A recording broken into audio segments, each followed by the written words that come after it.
Good morning. Before we start the announcement, I want to take a moment to really send our prayers out to one of our strongest, a member of the Department of Sanitation, passed away this morning. We will be stopping by the garage later, and our hearts goes out to the family members for this unforeseen death. Today we're here to update all New Yorkers on the shooting of a member of the New York City Police Department. An officer was shot this morning on the Lower East Side. Officer was shot in the upper arm in the line of duty while executing a search warrant for a gun. He was transported here to Bellevue Hospital, where Commissioner Tisch and I were thankful to hear that he's expected to have a full recovery from his injuries. We want to thank the medical staff for their quick response and handling the officer. We're grateful to his safety, but we're also angry. We're angry because the shooter is a violent, repeated offender with prior gun arrests who was on parole for narcotics use and sales. We're angry that this man is back on our streets, possesses yet another firearm, and ultimately shoot an NYPD officer. Another example, a reminder of the danger the men and women of the NYPD run towards every day. Your injured officer, one of yours, one of New York City's finest, is part of the emergency service unit's finest, was doing what our police officers do every day, searching for bad guys with guns to get them off our streets.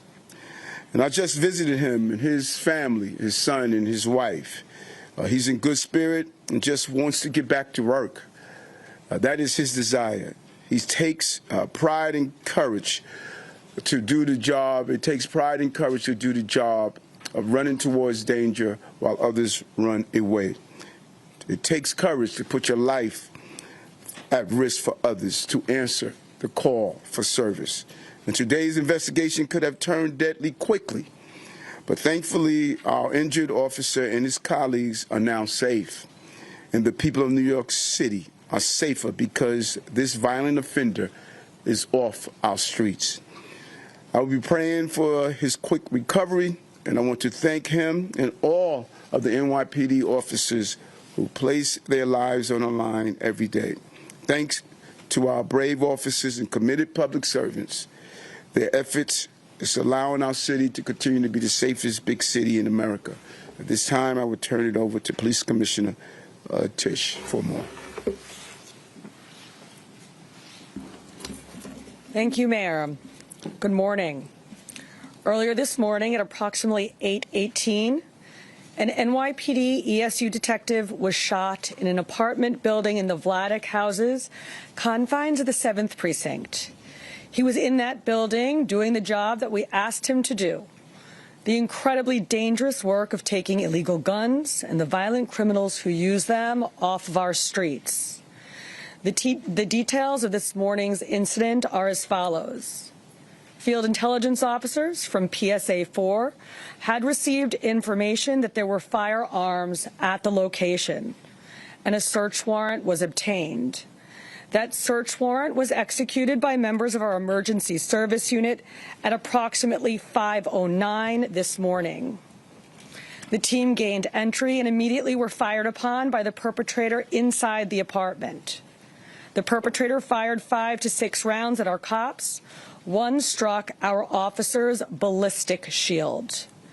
Our officers exercised restraint. They did not return fire at that time, and the team tactically repositioned into the hallway. At this point, the perpetrator barricaded himself in the apartment with a couch upright blocking the doorway. The hostage negotiation team responded and were able to make contact with the perpetrator over FaceTime. also getting his family involved to try to do everything possible to de-escalate the situation. We also had information that there was possibly a female in the apartment with the perpetrator, perhaps being held hostage. The suspect eventually disengaged contact with our officers, and at 8:18 this morning, the team attempted to move the couch, which was inside the apartment, out of the doorway. While our officers were in the doorway, the perpetrator shot multiple rounds at our officers again, this time striking an ESU detective with one round in the left shoulder, narrowly missing critical vessels and nerves that could have been life-ending. Officers then returned fire, striking the perpetrator multiple times. He is currently at Bellevue Hospital in not likely condition. Our detective was also brought here to Bellevue Hospital in stable condition. I just spent time with the detective and members of his family, and as the mayor said, I am pleased to report he is in good spirits, and all indications are that he will make a full recovery. But let me be extremely clear.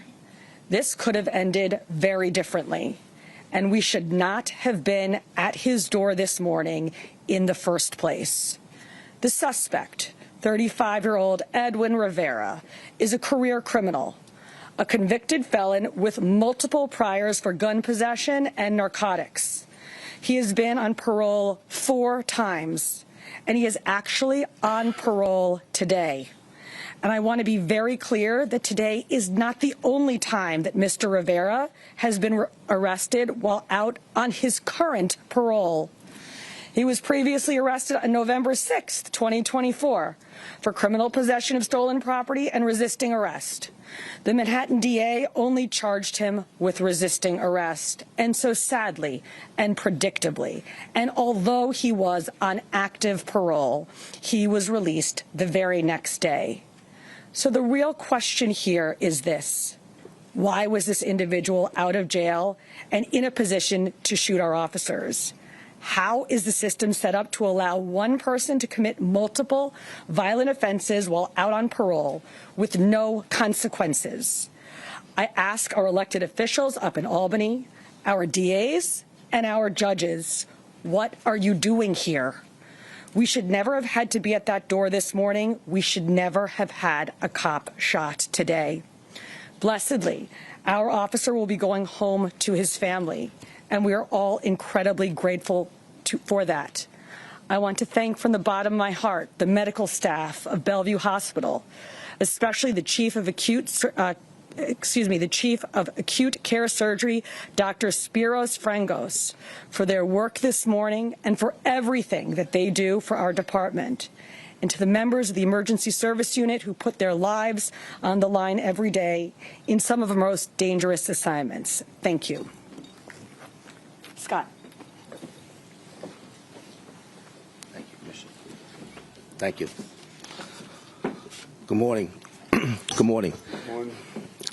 Today, New York City and NYPD are extremely fortunate that we are not planning a funeral for our hero detective who got shot and injured in the line of duty.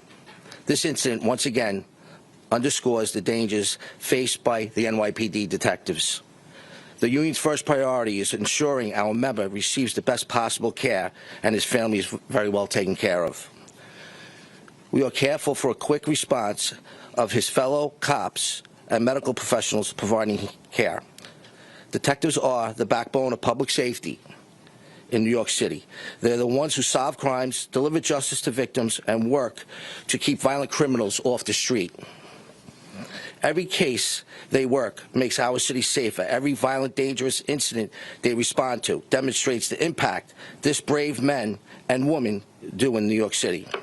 An attack on one of them is an attack on us, those in blue, and safety and stability of our entire city. It must be commended by everyone in order for the city to be safe. We ask for your thoughts and prayers for full recovery for our men and women who will continue to serve with bravery and dedication despite the grave risks they take every day. Detectives stand united and will not back down on any commitment protecting our city, and this union will never back down fighting for our members. Thank you very much.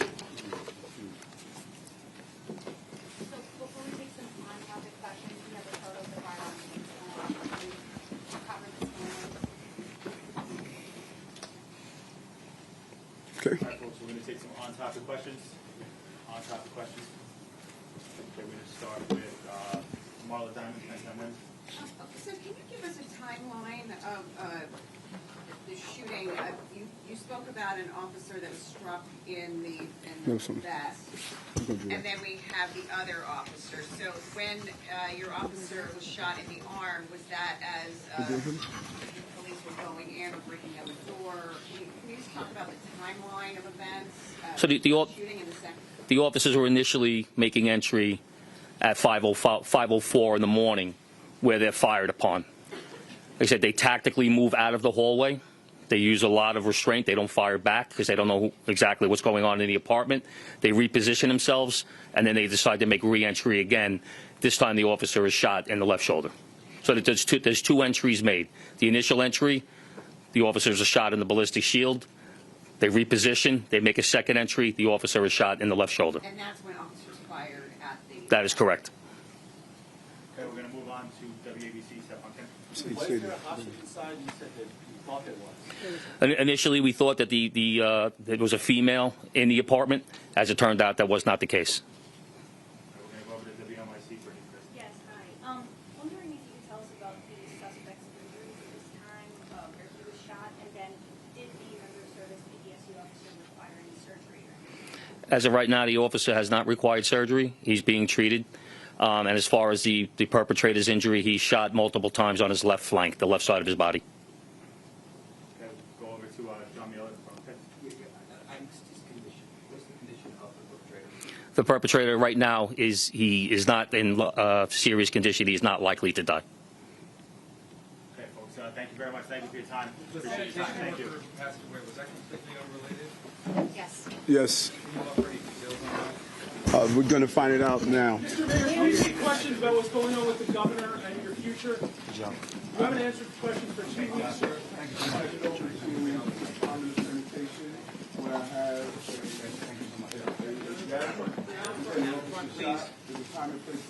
You haven't answered questions for 2 weeks with the governor since last night? Your 4 deputy mayors left. They seem to lose confidence in your ability to be mayor. You want to comment on that?